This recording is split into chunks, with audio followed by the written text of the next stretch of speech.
오늘은 디모데전서 1장의 말씀으로 명령하신 이가 이루시리라 라는 제목으로 말씀 나누기를 원합니다. 이게 추석을 저도 이제 가족들이랑 보내면서 이렇게 좀 오랜만에 좀 쉬기도 하고 또 귀한 시간을 보냈는데요. 시간이 빨리 가더라고요. 쉬는 것은 짧고 또 할 일은 왜 이리 많은지 그래서 주 안에서 또 평강과 은혜를 누려가기 원하고요. 육적인 쉼도 참 감사한 일이지만 우리는 역시나 영적인 쉼, 말씀의 은혜와 쉼이 귀한 줄 믿습니다. 우리를 살게 하고 또 살리십니다. 그래서 오늘도 그 은혜 가운데 또 기도하시고 또 말씀의 은혜가 충만하기를 축복합니다. 오늘 디모데전서 말씀은 그 큐티를 좀 이렇게 사사기가 넘어가면서 이렇게 큐티로 나가는데요. 디모데전서 잠깐 생명의 상 큐티가 나갔다가 욥기서를 이제 10월에 또 들어갑니다. 오늘 디모데전서 1장 말씀에서 하나님께서 바울을 통하여서 이 디모데와 또 그리고 에베소 교회에 전하는 이 서신의 메시지를 우리가 보게 됩니다. 이 안에서의 내용은 이제 오늘 본문에서는 이제 율법과 그러니까 행함이죠. 행함과 예수 그리스도께서 우리를 구속하신 구속의 자유에 대해서 중첩되는 그 갈등 속에서 이 바울이 디모데에게 전하는 교회의 목회적 관점에서의 메시지입니다. 바울이 디모데에게 쓴 편지가 사실 이 로마 감옥에서 이제 석방된 뒤에 2차 감옥으로 가기 직전에 쓴 서신서입니다. 그래서 이 편지를 보면 디모데를 향하여서 자신의 아들과도 같은 이 아끼는 동역자에게 쓰는 편지이면서도 나아가서 에베소 교회, 그러니까 디모데가 맡고 있는 그 에베소 교회를 향해서 전하는 메시지가 됩니다. 더 나아가서는 우리에게까지 전하는 메시지가 되는 것이죠. 그래서 오늘 1절, 2절을 통해서 저자를 밝히고, 그러니까 누가 쓴 것인지, 사도 바울이 쓴 것임을 밝히고, 2절에서는 그 대상 디모데를 지목하여서 밝히고 있습니다. 근데 희한하게도 또 디모데전서 끝장에 가서 6장에 가보면 그 끝에 가서 너희에게라고 너희와 함께 있을지어다, 이 메시지를 너희라는 대상으로 확장해서 끝을 맺습니다. 그러니까 하나님의 말씀은 누구에게, 요한복음도 그렇죠, 누구에게 전했냐, 이것에 주목하는 것이 나아가서 어디까지 확장됩니까? 교회를 넘어서 우리에게까지, 각 개인과 가정에게까지 전달되어지는 것이죠. 그래서 마찬가지로 이 디모데에게 쓰는 편지가 이 교회를 향한 메시지가 됩니다. 그 가운데에 이제 그 교회를 생각할 때 이 디모데가 굉장히 어립니다. 나이 어린 목회자를 그 에베소 교회에 세워놓고 자신이 가지 못하고 돌보지 못하는 상황 속에서 굉장히 이 서신서를 바울이 보낼 때는 극적인 장면들이 많습니다. 이단이라든지 아니면 우상 숭배에 빠져서 남색하거나 성적인 어떤 그런 문란함 속에서 강하게 전달해야 되고 메시지를 강력하게 전달해야 되는 부분들이 많습니다. 사실 이 디모데전서 상황도 그러한데 그럼에도 불구하고 격한 감정을 드러내지 않고 오히려 잔잔한 필체를 담고 있습니다. 그래서 잔잔하게 오히려 그 이단의 난무 속에서 그것을 정죄하고 어떻게 할 것인가 격한 어떤 메시지를 전달하는 것이 아니라 오히려 예배의 질서와 개인의 경건 생활과 그리고 목회적 교훈을 말하고 있습니다.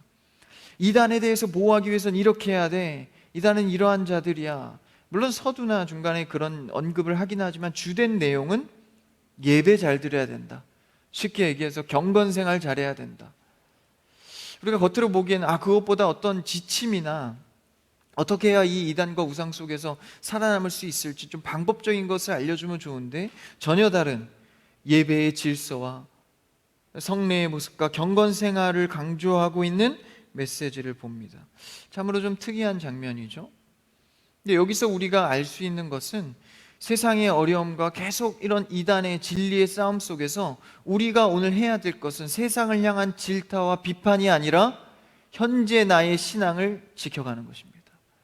그러니까 사도 바울은 그것을 너무나도 잘 알았기 때문에 디모데에게 목회의 교훈을 하면서 너희가 목회할 방향은 당장의 이단의 싸움과 우상의 문제를 해결하는 방법적인 것이 아니라 너희 교회가 지켜야 할 예배의 질서와 경건의 훈련을 말하고 있습니다. 그러니까 오늘날 우리도 코로나 때문에 인터넷 예배, 그러면서 좀 가치관의 혼란과 교회 정체성의 혼란도 생겨납니다. 그 속에서 우리가 어떤 것이 좋고 나쁘냐 비판하고 따지고 가르기 전에 나의 신앙을 먼저 점검해야 됩니다. 이 패역한 때에 내가 할 일은 무엇인가? 내가 기도의 시간을 늘려가고 있는가? 예배를 철저하게 드리고 있는가? 그로부터 시작되는 것이 바로 이단의 문제라든지 이런 것들을 해결할 수 있는 중심이다라는 것이죠. 그래서 바울이 디모데에게 전하고 있지만 나아가서 확장된 것은 충성된 사람들, 더 나아가서는 또 다른 사람들에게까지 확장되어져 흘러갈 메시지입니다. 그래서 바울은 이 서신서를 쓰면서 늘 이렇게 인사를 먼저 하죠. 굉장히 중요한 고백인데 오늘 그 고백을 한번 읽어볼까요? 1절을 한번 읽어봅시다. 1절 시작. 우리 구주 하나님과 우리의 소망이신 그리스도 예수의 명령을 따라 그리스도 예수의 사도된 바울은 저자를 명확하게 밝히고 있죠. 바로 사도 바울입니다. 근데 앞에 수식이 깁니다. 우리 구주 하나님과 우리의 소망이신 그리스도 예수, 두 분을 먼저 첫째로 앞서 고백하고 그 다음 할 말을 하죠.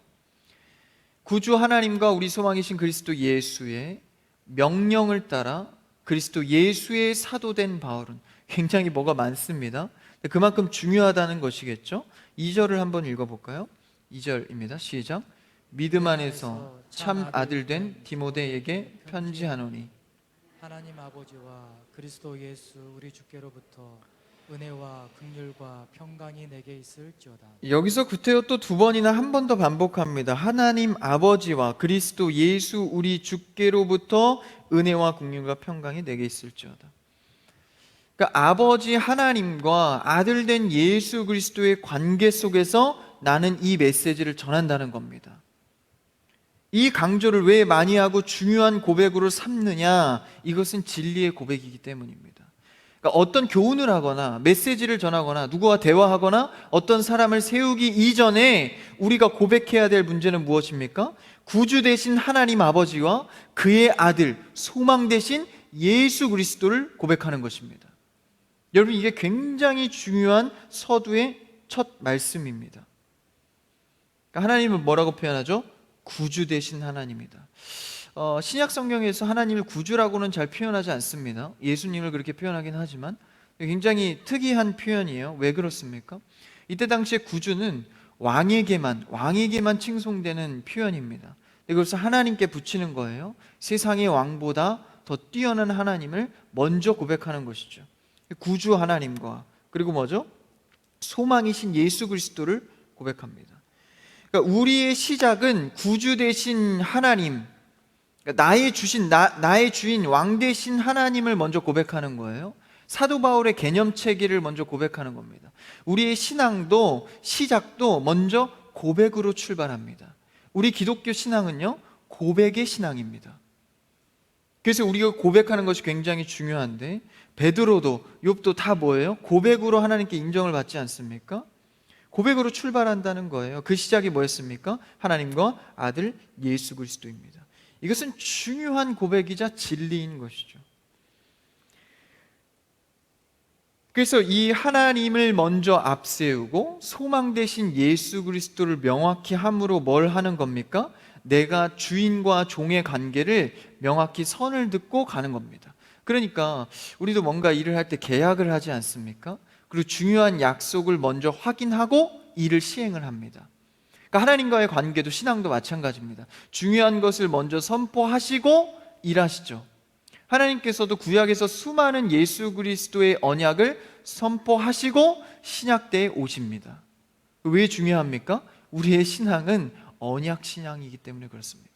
하나님이 말씀으로 언약하신 것은 그게 곧 이루어진다는 것이죠. 그래서 우리의 그 말씀 가운데 아멘 아멘 하잖아요.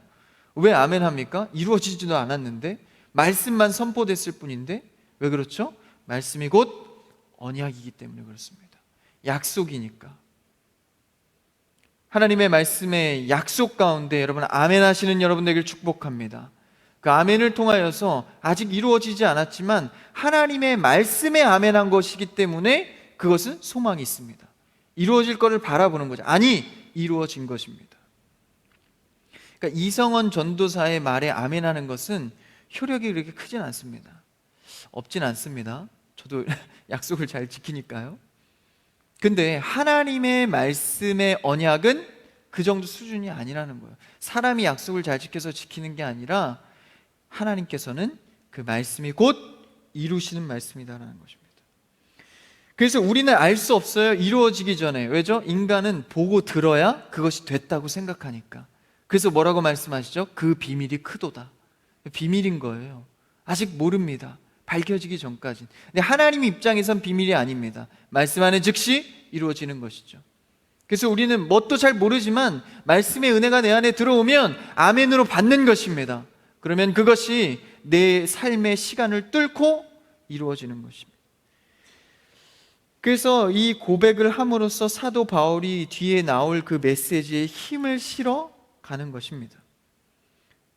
그가 하나님이시고 만군의 구주, 그 아들이 예수 그리스도가 되시니 우리에겐 소망이 되는 것입니다.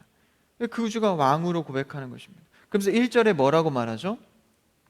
그러한 구주 하나님과 우리의 소망이신 예수 그리스도의 뭘 따라입니까? 명령을 따라, 명령을 따라. 이게 굉장히 중요합니다. 오늘 말씀의 제목이기도 한데요. 그러니까 명령을 따라 행했다라는 건 무엇입니까? 어떤 의미를 갖고 어떤 뜻을 갖고 행한 게 아니에요. 하나님의 전적인 명령. 여기서 명령은 원어적으로 볼 때 왕이 백성들한테 쓰는 유일한 표현입니다. 그러니까 다른 권한은 없어요. 왕만이 쓸 수 있는 겁니다. 명령. 그러니까 일방적이죠. 왜 일방적이죠? 왕은 능력이 있기 때문에 그렇습니다. 그러니까 종이, 일반 병사나 백성이 어떤 사람들을 모아놓고 내가 명령한다 이러면 그게 신뢰가 있습니까? 그 지위가 그냥 낮은 신분인데 힘이 없잖아요. 근데 왕의 직분을 갖고 내가 명령한다 라고 하면 그 힘이 있는 거예요. 왜요? 그 명령이 이루어질 힘이 있기 때문입니다. 그래서 이 주인과 왕과 종의 관계를 명확하게 하는 것이죠. 그것을 사도 바울은 알았습니다. 왜 알았죠? 사역을 해보니까 왕 대신 하나님이 난 안 되는데 명령하신 것을 순종만 했더니 됐더라는 거예요. 그래서 이 고백이 사도 바울에겐 생긴 겁니다. 다시 한번 1절을 읽어볼까요? 1절입니다. 시작. 우리 구주 하나님과 우리의 소망이신 그리스도 예수의 명령을 따라 그리스도 예수의 사도된 바울은. 여기서 이제 의미가 들어오시죠? 예수의 명령을 따라 그리스도 예수의 사도된 바울. 내가 명령을 따라 사도가 됐다는 거예요. 명령을 따라 행하고 있다는 겁니다. 여러분, 하나님의 명령에 따라 살아가는 여러분 되길 축복합니다. 이것은 내가 그냥 은혜가 돼서 하나님이 뭘 기적을 이루시니까 따르는 게 아니라 그냥 구주 하나님이시고 그 아들 소망이 예수 그리스도이기 때문에 그 명령을 따르는 겁니다. 그 왕이라는 직분이 어떤 능력이 있어서 그냥 왕으로 보여지는 겁니까? 아니면 왕이기 때문에 신뢰하는 겁니까? 그 직분 때문에 신뢰하는 겁니다. 그 사람이 어떻고 저떻고 이거보다요. 그러니까 우리의 고백은 뭐가 앞서야 되는 거예요? 하나님이 무엇을 하셨고 어떠하기 때문에 하나님으로 따르는 것이 아니라 하나님이기 때문에 어떠함을 이루신다로 따르는 겁니다. 그럼 우리의 고백은 뭐가 먼저 돼야 되죠? 구주 하나님, 나의 예수님 먼저 하고 그 다음에 내 어떠함을 이루실 분. 이 순서가 굉장히 중요한 것이죠. 나한테 이루어졌으니까 하나님입니까? 기적을 이루어줬으니까 하나님인가요? 그렇지 않습니다. 우리의 고백 신앙은 먼저 구주 되신 하나님, 먼저 소망 되신 예수 그리스도를 고백함으로 삶을 시작하는 것입니다. 그래서 그 고백이 아직 안 들어오면 이 신앙생활이 시작이 안 되는 거예요. 그래서 그것을 명확하게 하고 있는 것이 사도 바울의 첫 이 글이 긴 이유입니다. 그래서 무엇을 했으니까 하나님이 아니라 하나님이시니까 무엇을 하신다는 거예요. 그럼 어떻게 됩니까? 종국에는 우리의 고백은 그리 아니하실지라도가 되는 겁니다. 그러니까 무엇을 이루지 않아도 이루셔도 하나님은 마치 태양이 그대로 있는 것처럼 하나님은 하나님이시다 고백하게 되는 것이죠. 그래서 사도 바울이 그렇게 죽을 뻔한 일을 여러 번 겪고도 하나님을 따르고 복음의 길에 서는 것은 하나님이 하나님 됨입니다 고백을 먼저 하고 가기 때문입니다. 우리의 삶으로 예를 들어볼까요?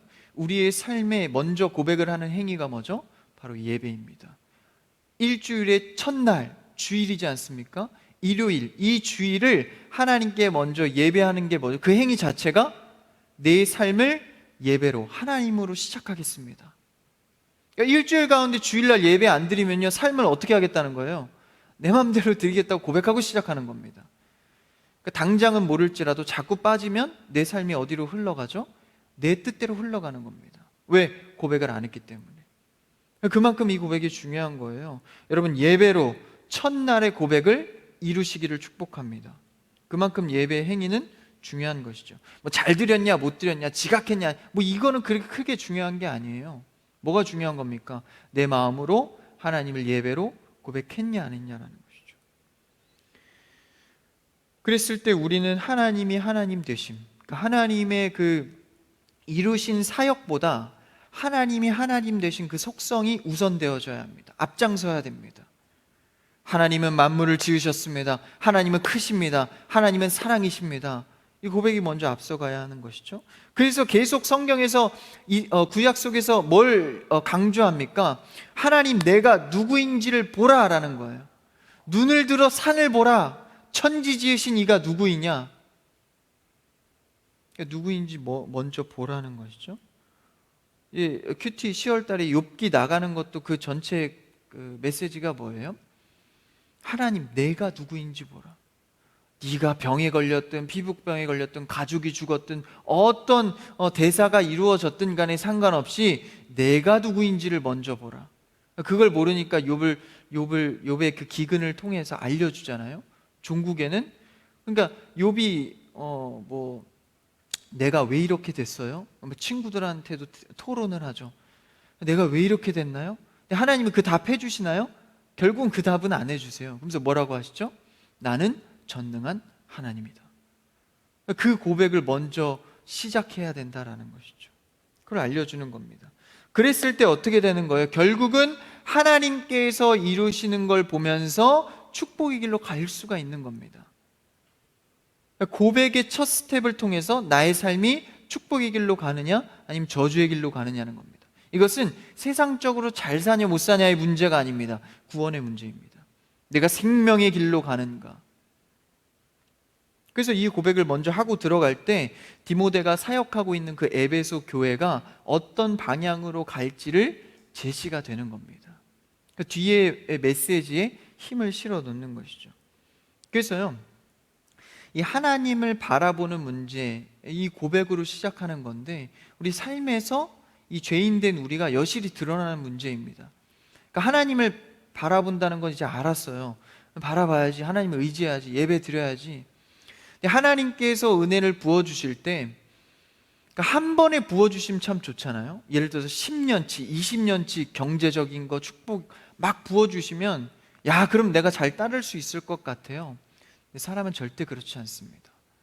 그래서 하나님은 절대까지는 아니지만 한 번에 부어주는 경우도 있습니다. 하나님은 항상 하나님의 방식은 일용할 양식의 방식입니다. 때마다 내려주시는 비입니다. 날마다의 은혜, 일용할 양식, 하루 먹을 수 있는 은혜를 주시는 거예요. 만나처럼 말이죠. 그래야 뭘 알 수 있죠? 하나님이 주시면 알 수 있습니다. 예를 들어 볼까요? 10년치의 식량을 다 주는 거예요. 곳간에 쌓아놓는 겁니다. 그럼 처음엔 너무 좋죠. 하나님 감사합니다. 10년치의 식량이라뇨. 너무 좋습니다. 그리고 하루 이틀, 일주일, 한 달이 지나면 뭘 바라보죠? 곳간을 바라봅니다. 아, 이 정도가 줄었구나. 9년은 살 수 있겠다. 1년이 또 지나면 8년은 살 수 있겠다. 곳간을 바라봐요. 근데 하루하루 은혜를 주면, 날마다의 은혜를 주면 어떨까요? 하루의 은혜로 만족하면서 다음 날이 또 채워지면 또 누굴 바라보죠? 주신 이를 바라봅니다. 그러니까 막 부어주시면 내가 받은 것을 헤아리지만 하나님께서 일용할 양식으로 날마다 부어주시면 헤아리는 것은 누구입니까? 주신 이를 헤아리게 되어 있습니다. 예외가 없는 거예요. 그러니까 성경의 수많은 인물들이 그런 것들을 거쳐가는 겁니다.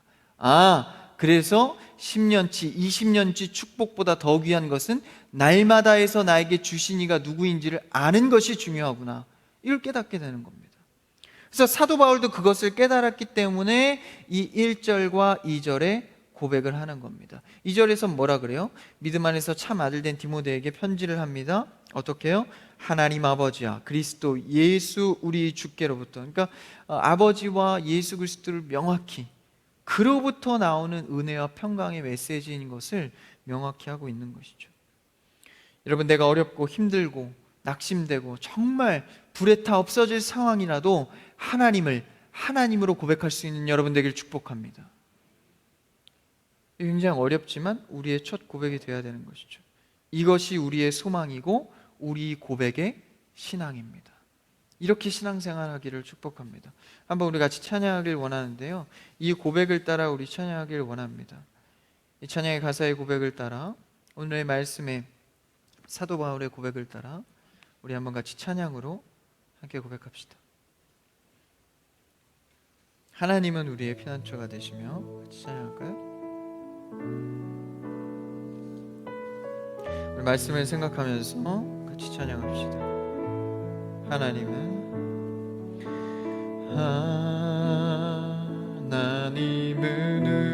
우리의 피난처가 되시며 환난 중에 우리의 힘과 도움이시. 우리 한 번 더. 하나님은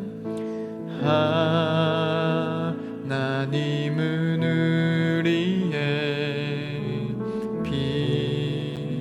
피난처가 되시며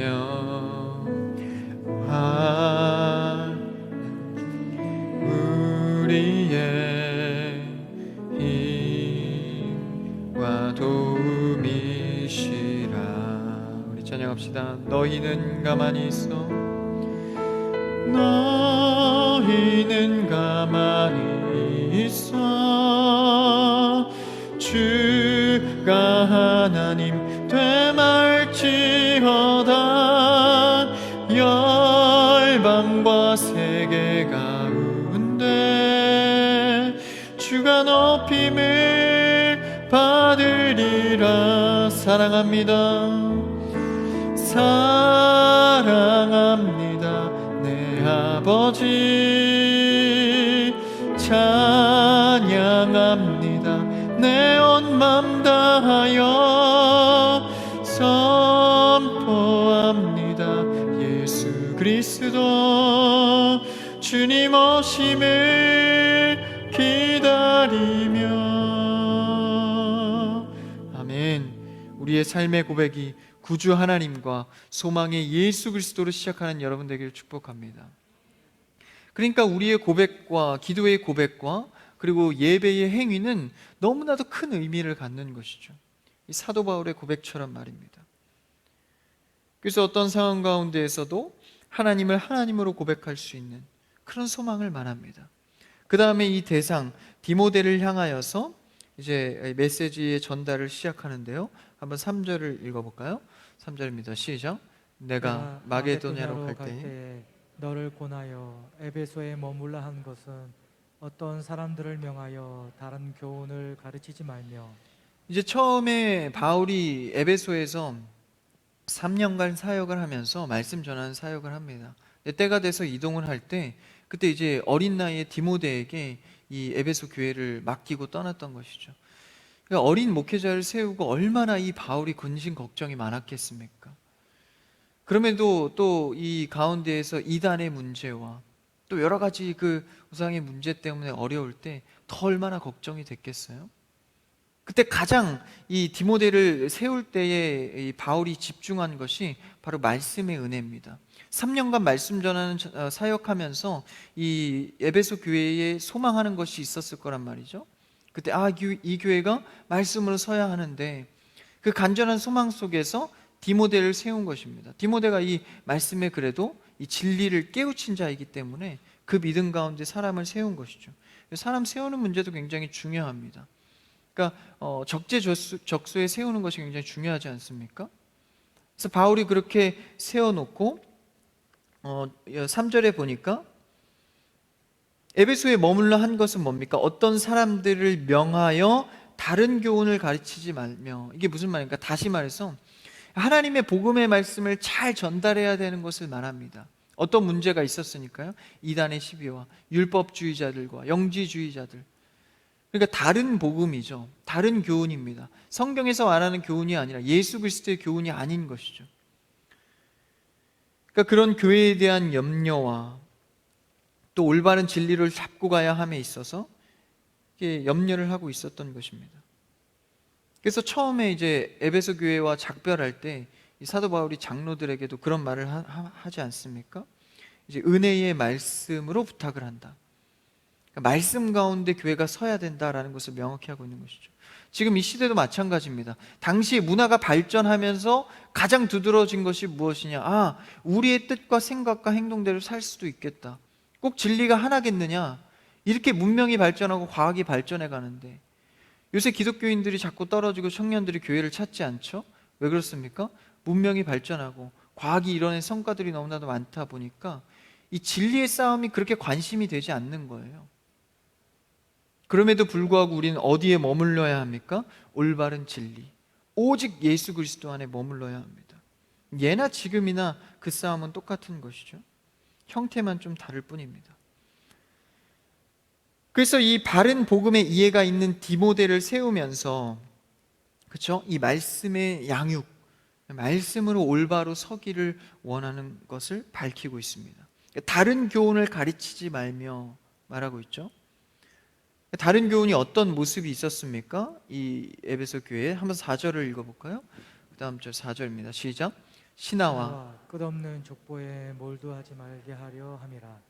이런 것은 믿음 안에 있는 하나님의 경륜을 이름보다 도리어 변론을 내는 것이라. 사람들이 뭘 많이 했습니까? 이 신하와 족보 가운데 몰두하여서, 그렇죠? 하나님의 경륜의 믿음, 그러니까 하나님께서 주시는 그 은혜, 구속의 그 복음, 그것을 잊어버리고 오히려 변론을 내어서 쓸데없는 것에 연연하게 한다라는 것입니다. 이것은 지금 이단에게 어떤 극단적인 경고를 하고 있는 것입니다. 그러니까 그만큼 뭐예요? 이 강조를 하고 있는 것은 당시에 이 변론하고 이론적인 신앙, 이런 것들에 대해서 많이 극심한 모습을 보였다는 것입니다. 그러니까 변론하고 이론적이고 지식을 쌓고, 이건 뭡니까? 다 이 인본주의적인 거잖아요. 사람이 이해가 되면 진리가 되는 것. 여러분, 우리가 이해가 돼야 진리입니까? 이해가 안 돼도 진리는 진리입니다. 할렐루야. 우리가 공기와 태양을 이해해야 있는 겁니까? 그게 아니라는 거예요. 이해되지 않아도 존재하는 겁니다. 오직 예수 그리스도의 존재만이 진리입니다. 할렐루야. 나의 이해를 구하지 않습니다. 성령 하나님으로 이해시켜서 따라오게 합니다. 그러니까 그 진리를 우리가 따르는 것인데 자꾸 헷갈리게 하는 거예요. 야, 그거 이해가 되냐 너? 그게 아니다. 이론적으로 변론하게 하고 하나님의 복음의 신비함, 비밀함을, 격상을 떨어뜨리는 겁니다. 이해시켜서 철학으로. 이 강조를 하는 것은 지금 에베소 교회가 넘어갈 확률이 높다는 것이죠. 그래서 너희가 보고 있는 그 진리는 아니다라는 거예요. 그럼 진짜가 뭡니까? 5절을 읽어볼까요? 5절입니다. 시작. 이 교훈의 목적은 정결한 마음과 선한 양심과 거짓이 없는 믿음에서 나오는 사랑이거늘. 이 교훈의 목적은 무엇입니까? 너희가 그 이단으로부터, 그리고 그 어렵고 갈등되는 마음으로부터 어떻게 이겨낼 수 있습니까? 청결한 마음과 선한 양심과 거짓 없는 믿음, 이 세 가지에서 나오는 뭡니까? 사랑이다. 그럼 이거 좀 감정적인 얘기를 하는 거 아니에요? 뭐 사랑하면 된다. 근데 여러분, 이거 자세히 보시면 이것이 바로 복음을 말하는 겁니다. 여러분, 청결한 마음, 선한 양심, 거짓이 없는 믿음, 우리가 이뤄낼 수 있는 겁니까? 경험해 보셔서 아시죠? 청결한 마음 지키려고 해도 얼마나 갑니까? 선한 양심 어렵습니다. 거짓이 없는 순전한 믿음 지키는 거 어렵죠. 다 뭐에서부터 비롯된 거예요? 하나님으로부터 비롯된 마음들입니다. 그러니까 하나님이 주셔야만 이룰 수 있는 것이죠. 그 하나님께서 주신 이 마음이 내 안에 들어올 때 여기서 뭐가 흘러나옵니까? 사랑이 흘러나온 겁니다. 그러니까 하나님의 말씀으로 내가 충만해야 사랑을 이룰 수 있는 거예요. 하나님의 사랑이 내 안에 충만해야 이웃을 사랑할 수 있는 겁니다. 그러니까 그 이론 속에서 이뤄낸 것이 진리라는 겁니다. 근데 너희는 헛된 것에 빠져서 헛된 말에 현혹되느냐? 오직 하나님께로부터 명령되어지고 알려진 것을 통해서 알 수 있고 이룰 수 있다는 것을 말하고 있습니다. 그 반대를 6절에서 말하죠. 6절을 한번 읽어볼까요? 6절입니다. 시작. 사람들이 이에서 벗어나 헛된 말에 빠져. 이게 뭐라는 거예요? 뭐에서 벗어난 거예요? 청결한 마음, 선한 양심, 거짓이 없는 믿음, 하나님께서 주신 것이죠. 하나님께서 주셔서 나오는 그 사랑에서 벗어났다는 거예요. 그러니까 성경의 말씀에 벗어난 것은 다 가짜 진리입니다. 할렐루야. 여러분, 우리는 이것을 믿는 겁니다. 너무 배타적, 너무 고집스러운 거 아니에요? 그렇지 않습니다. 진리는 오직 성경입니다. 할렐루야. 그래서 거기서 벗어난 것은 헛된 말에 빠진다라는 거예요. 그게 뭡니까? 오늘날의 철학이라든지, 그렇죠? 이론적인 거, 변론적인 거, 변증적인 거, 인간이 이해해야 믿을 수 있는 거, 이해하지 못하면 그냥 남겨두는 거. 철학은 다 뭐죠? 다 질문입니다. 어디서부터 왔고 어떻게 살아가고 어디로부터 가는가? 나는 어디로부터 존재하는가? 그 답을 내릴 수 있나요? 계속 질문만 하다가 머무는 게 철학입니다. 근데 신학은 뭐죠? 성경은 뭡니까? 그 철학의 질문을 진리로 이뤄내는 것입니다. 답하는 겁니다. 여러분, 하나님의 신학은, 하나님의 진리는 답하는 신학입니다. 할렐루야. 그러니까 우리의 문제와 어려움, 지금은 다 질문이에요. 하나님, 저에게 왜 이러세요? 언제 이루어집니까? 어떻게 해야 됩니까? 다 질문이지만 결국 성경을 따라가면 그 결과는 답이 있습니다. 그러니까 우리가 불안해하지 않는 거예요.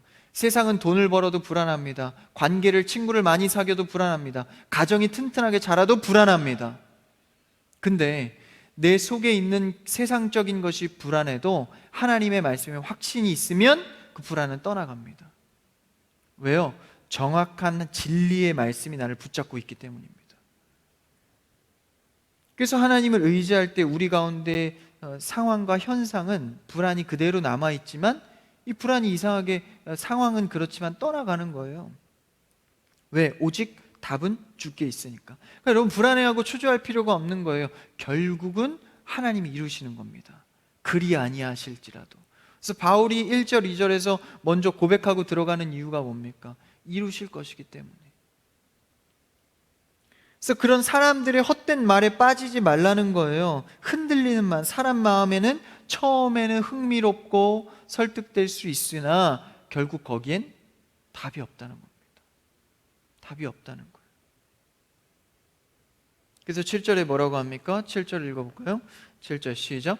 율법의 선생이 되려 하나 자기가 말하는 것이나 자기가 확증하는 것도 깨닫지. 그러니까 그들이 어떻게 합니까? 율법주의자들이 율법의 선생은 되려 한다는 거예요. 막 가르치기는 한다는 거예요. 막 이게 맞지 않냐 설득하고. 자기가 말한 것에서 답을 못 내린다는 거예요. 정확한 답이 없다는 거예요. 거기는 비슷은 하나. 여러분, 진리의 면에서 볼 때 비슷한 거는 가까이 온 게 아니라 다른 겁니다. 그러니까 비슷한 복음은 다른 복음입니다. 한마디로 틀렸다는 것이죠. 여러분, 비슷한 거에 현혹되지 않기를 축복합니다. 세상의 사랑과 세상의 믿음이 기독교와 비슷해 보일지언정 다르다라는 것입니다. 우리는 오직 하나, 예수 그리스도의 진리 속에서 자유하게 되기를 축복합니다. 그러니까 오직 답이 주께 있으니까 주의 말씀을 통해서 불안해하지 않는 거예요. 여기서 답을 찾아가는 겁니다. 그래서 우리가 교회에서 말씀을 통해서 배우고 기도를 통해서 응답을 받았다면 세상에 그것을 적용해야 됩니다. 여기서 다 배우고 깨닫고 적용하지 못하면, 그렇죠? 내 삶은 멈춰 있는 것이죠. 그래서 이런 철학적인 거, 율법주의적인 거에 대해서 경고를 합니다. 그러면서 8절에 뭐라고 하죠? 중요한 말을 합니다. 8절 시작. 그러나 율법은 사람이 그것을 적법하게만 쓰면 선한 것임을 우리는 아노라. 이 중요한 대목에 봉착합니다. 그럼 행위를 강조하는 율법주의자들에 대해서 답을 못 내리니까, 그럼 우리는 예수 그리스도의 은혜 안에 살면 이제 율법은 치워버리고 은혜 가운데만 살면 되는 거냐? 이 두 가지 갈등이 있는 거예요. 근데 사도 바울이 율법을 버리라고 말하는 게 아닙니다. 그러면서 뭐라 그래요? 율법주의자들의 그 율법은 사람이 그것을 적합하게만 쓰면 오히려 선한 것이다. 다시 말하면 하나님께서 모세에게 율법을 처음에 주실 때 그 본래의 목적은 은혜로운 선한 것이었다라는 것입니다. 그 선한 것을 기능적으로 다시 회복시키시기 위해서 뭐가 필요한 거예요? 예수 그리스도의 은혜가 필요한 겁니다. 그러니까 율법도 살고 예수 그리스도의 은혜도 사는 겁니다. 이것은 같이 가는 겁니다. 그러니까 우리가 율법의 최고를 이룰 수는 없지만 예수 그리스도의 은혜가 들어오면 이 최고를 향해서 달려갈 수 있는 능력이 생기는 겁니다. 아니, 다시 말하면 이 율법을 이룬 것입니다. 할렐루야. 시간이라는 이 사건 속에서 이루어져 가는 것뿐이지 사실 이것은 이미 이루어진 것이죠. 우리의 고백을 통해서 이루지 않습니까? 그래서 율법은 본래 선하다는 거예요. 하나님이 주신 거기 때문에. 그래서 율법을 통해서 누릴 영광, 그렇죠? 그것을 못 이루니까 누가 오신 거예요? 예수 그리스도가 오셔서 그 율법을 완성하셨습니다. 폐한 게 아닙니다. 그러니까 다시 말해서 우리가 그것에 대한 나를 율법적으로 자꾸 율법을 자꾸 바꾸려는 거예요. 율법주의다. 바리새인과 서기관들이 한 게 뭡니까? 율법을 자꾸 바꾸는 거예요. 그래서 지킬 수 있는 것만 자꾸 강조를 하고 자신들이 할 수 없는 건 아예 가르치질 않는 겁니다. 그래서 율법을 골라 쓰는 거예요. 성경에 손을 댄 거죠. 제할 건 막 제해버리고. 그러니까 옆 동네 신천지나 이런 데서는 막 요한계시록만 막 파잖아요. 그래서 막 재단해서 쓰고 이상한 비유법 만들고, 그러니까 성경을 막 건드는 겁니다. 예전에 바리새인들과 이 율법 그 주의자들처럼 말이죠. 그러다 보면 어떤 일이 생깁니까? 나는 그대로 있고 율법을 막 바꾸는 거예요. 내 편한 대로. 나 이거 잘 지키니까 율법의 은혜를 막 그 부분만 찾는 겁니다. 야, 나 예배 잘 드리니까 예배의 중요성만. 야, 나 기도 잘하니까 기도의 중요성만. 딴 거는 그냥 버려버리는 거예요. 왜? 내가 그냥 좋아야 되니까. 여러분, 이거 신앙 아닙니다. 근데 반대로 하나님께서 사도 바울을 통해서 말씀하고자 하는 것은 무엇입니까? 율법을 바꾸는 게 아니라 율법은 원래 선하다. 바뀌어야 될 건 누구예요? 나라는 겁니다. 이걸 다시 말하면 뭐라고 하죠? 거듭남입니다. 예수 그리스도를 통해서 내가 거듭날 때 율법이 더 이상 짐이 되는 것이 아니라 은혜가 되는 것입니다. 예를 한번 들어볼까요? 거울이 있으면 거울이 율법이라고 생각하면 나를 비춰주는 거예요. 그럼 내가 비춰볼 때 얼굴에 막 검은색이 덕지덕지 붙은 겁니다. 그럼 자꾸 거울을 닦는 거예요. 겨울을 닦아보고 거울을 바꿔보고 거울을 깨서 없애보고 거울을 자꾸 바꾸는 겁니다. 그래도 내 얼굴은 까만 겁니다. 근데 뭐 하면 간단하죠? 내 얼굴을 닦아내면 이게 바뀌는 겁니다. 그러니까 내가 거듭났을 때 거울의 효능이 살아나기 시작합니다. 거울을 바꾼다고 되는 것이 아니죠. 그래서 그것을 오늘 말씀에서 율법에 대해서 말하는 것입니다. 그래서 내가 바뀌어서 거듭나면 이제 율법을 다 이루신 분이 예수 그리스도니까 예수 그리스도를 통해서 내가 거듭나면 그 율법이 완성이 되는 거예요. 내 안에 예수가 있으니까. 더 이상 그게 짐이 아니라 즐거이 여기는 겁니다. 그러니까 하나님께서 모세에게 그 율법을 줄 때 얼마나 즐거워하죠. 얼마나 좋아하고 모세도 감사했습니까? 신이 나서 산을 막 내려가는 거예요. 물론 우상성겨서 돌판을 던지긴 했지만 너무 신나는 거예요. 근데 사실 자세히 보면 그 지키려면 굉장히 어려운데 뭐가 신날까요? 그러니까 예수 그리스도의 은혜를 통해서 그 율법을 보면 굉장히 감사하고 신이 나는 겁니다. 그 본질적인 기능이 다시 이루어지는 것이죠. 그래서 율법의 폐지가 아니라 예수 그리스도의 구속의 성취를 통해서 이제 성령을 통해서 은혜가 시작되는 겁니다. 여러분, 하나님의 율법의 은혜가 충만하시기를 축복합니다.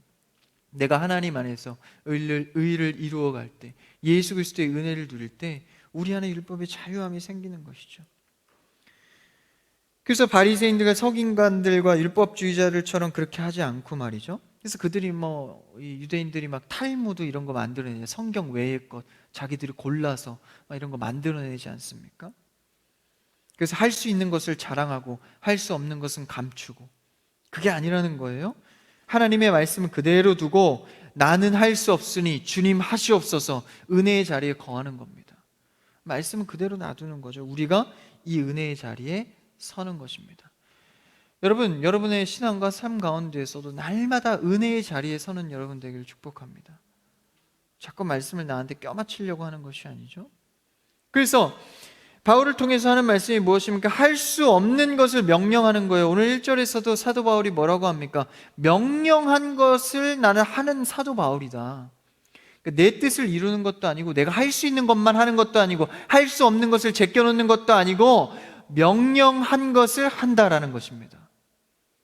교회 안에서 우리가 그거 훈련하는 겁니다. 하나님이 명령하는 거 할 수 있도록 훈련받는 겁니다. 그게 처음엔 어려울 수 있어요.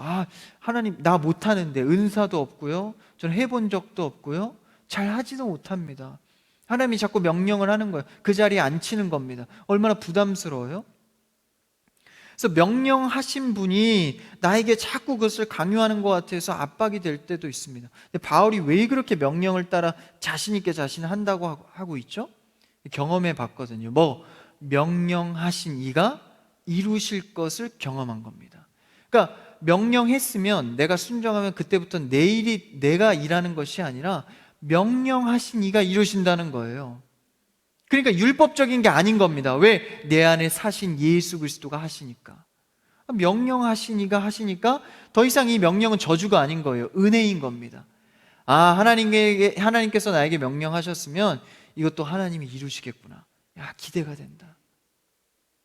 이건 자기 체면이 아닙니다. 긍정적인 마음이 아니에요. 실제 일어나는 현상입니다. 명령하신 하나님께서 이루시기에 할 수 없는 것을 명령하신 것이 아니라 해야 될 것을 명령하신 겁니다. 하나님이 이루시는 것이죠. 그래서 친히 이루십니다. 그래서 이 율법은요, 언약의 율법입니다. 하나님께서 명령하신 것은 곧 약속입니다. 그러면 하나님께서 이루어져 가는 것이죠. 여러분, 우리의 삶 속에서도 하나님께서 명령하시고 행하시고 약속해 주신 것은 당장 보이지 않아도 하실 것을 믿고 나아가시기를 축복합니다. 명령하신 하나님은 명령을 그대로 두지 않으세요. 약속을 이루시는 분입니다. 그래서 우리는 못해도 명령하신 분이 이룰 것이기 때문에 나는 감사함으로 오직 구할 것은 충성입니다. 충성하며 나아가는 거예요. 더 나아가서는 순종인 것이죠. 오직 충성과 순종함의 훈련으로 하는 것입니다. 그 사이에 뭐가 들어와 있죠? 직분이 들어와 있습니다. 교회가 임명한 것이죠. 그러니까 직분을 따라 항상 하나님은 일하십니다. 못났든 잘났든 집사고 장로고 목사고 사역자면 그 일을 감당하게 하십니다. 왜? 명령하셨으니까. 그래서 그런 간증이나 고백들 많이 하잖아요. 처음엔 제가 못했습니다. 근데 하다 보니까 하나님이 하게 하시더라고요. 이런 뻔한 고백들 많이 하지 않습니까? 이게 진리입니다. 하나님이 하시기 때문에 그렇죠. 여러분, 하나님이 하시는 여러분 되기를 축복합니다. 갈등은 할지언정 결국은 충성하고 순종하십시오. 하나님이 일하십니다. 얼마나 성숙하겠어요? 그래서 교회에서 여러분 많이 배우시고, 교회에서 많이 가르치시고, 부족한 자리에 가셔서 활동하시고, 여러분 이런 훈련 되시기를 축복합니다. 그럴 때 뭘 볼 수 있습니까? 명령하시니가 하나님이 이루시는구나. 그래서 저도 사역할 때 하나님께서 은혜 주신 것이 무엇이냐면, 부족한 것에 저를 자꾸 쓰세요. 이 전문용어로 땜빵입니다. 부족한 곳에 자꾸 저를 세우시거든요. 근데 그게 처음에는 좀 불편했는데 나중에 보니까 은혜더라고요. 그게 은혜입니다. 부족한 곳에 나를 써주신다는 것이 얼마나 감사한지 몰라요? 거기서 훈련되고 충성과 순종이 훈련되고, 그다음에 어느덧 뒤돌아보면 내가 성장해 있는 걸 봅니다. 근데 결국 이거 다 누가 하셨죠? 하나님이 하셨습니다. 그래서 오늘의 말씀의 제목처럼 말이죠, 명령하신 이가 이루시리라. 할렐루야. 그 소망이 있으면 지금 당장은 좀 어려워도 불안해하지 않는 겁니다. 명령하신 이가 이루실 것인데 오직 구할 것은 충성과 순종입니다. 그래서 우리가 그 순종 가운데 나아가죠. 그 다음에 이제 마지막으로 이 율법이 선한 것인데 그렇지 않은 것은 그렇지 않게 불법한 자를 위하여선 율법이 어떻게 적용되냐? 9절 한번 읽어볼까요? 9절입니다. 시작. 알 것은 이것이니 율법은 옳은 사람을 위하여 세운 것이 아니요 오직 불법한 자와 복종하지 아니하는 자와 경건하지 아니한 자와 죄인과 거룩하지 아니한 자와 망령된 자와 아버지를 죽이는 자와 어머니를 죽이는 자와 살인하는 자며 10절에 음행하는 자와 남색하는 자, 인신매매, 거짓말하는 자, 거짓맹세하는 자, 기타 바른 교훈을 거스르는 자를 위함이다. 뭐가요? 율법이. 뭐 할 때 이렇게 된다는 거예요? 오직 불법한 자, 복종하지 않은 이런 자들을 위해서, 그러니까 율법은 옳은 사람들을 위해 세운 게 아니라는 거예요. 옳은 사람들은 뭡니까? 5절에 나와 있죠. 청결한 마음과 선한 양심과 거짓 없는 믿음에서 나오는 사랑을 하는 자들, 바로 믿음이 있는 우리를 말합니다. 우리를 정죄하기 위해서 율법이 있는 게 아니라는 거예요. 우리는 예수 그리스도로 얼굴에 더러운 것이 씻겨진 자들입니다. 할렐루야. 그러니까 이 거울의 역할은 뭡니까? 이게 더럽혀진 자들, 예수 그리스도의 복음이 아직 받아들여지지 않은 자들, 이러한 자들이 뭘 행하는 겁니까? 십계명의 내용입니다. 이게 거짓말하는 자, 그렇죠? 음행한 자, 이런 것들은 왜 행하게 돼요? 근본적으로 올라가 보면 내 안에 예수 그리스도가 없으니까. 그러니까 그런 자들을 비추기 위함이라는 거예요. 그러니까 우리에게 이런 십계명이나 율법은 더 이상 짐이 아닙니다. 나는 예수 그리스도로 인해서 자유해진 것이죠. 그 거울로 비춰봤을 때 나는 죄인이지만 이상하게 묻은 게 안 보이는 거예요. 이게 예수 그리스도의 은혜입니다. 그래서 우리는 이런 율법 가운데 무거움을 갖는 것이 아니라 죄인이지만, 이 시간이 있어서 죄인이지만, 이 땅 가운데 있어서 죄인이지만 결국 명령하신 이가 이룰 것이기 때문에 율법의 명령이 무겁지가 않은 겁니다. 하나님이 이루실 것을 바라보는 여러분 되길 축복합니다. 그래서 바울은 어떻게 한다고 결론합니까? 11절을 읽고 마칠까요? 11절입니다. 마지막 절 시작. 이 교훈은 내게 맡기신 바 복되신 하나님의 영광의 복음을 따름이니라. 아멘. 하나님의 영광의 복음에 따름, 그 안에 거한다라는 것입니다. 나는 그 소망 되신 예수 그리스도와 그 아버지 되신 구주 하나님 안에 거함으로 내겐 불안이 없다는 거예요. 오직 나는 복음 안에 거한다는 겁니다. 여러분, 무엇 때문에 불안해 하십니까? 무엇 때문에 두려워하십니까? 오직 명령하신 이가 이루실 것을 바라보면서 우리 가운데 불안과 두려움이 떠나가며 항상 주 하나님을 먼저 고백하며 나아가는 여러분 되시기를 주 예수 그리스도의 이름으로 축복합니다.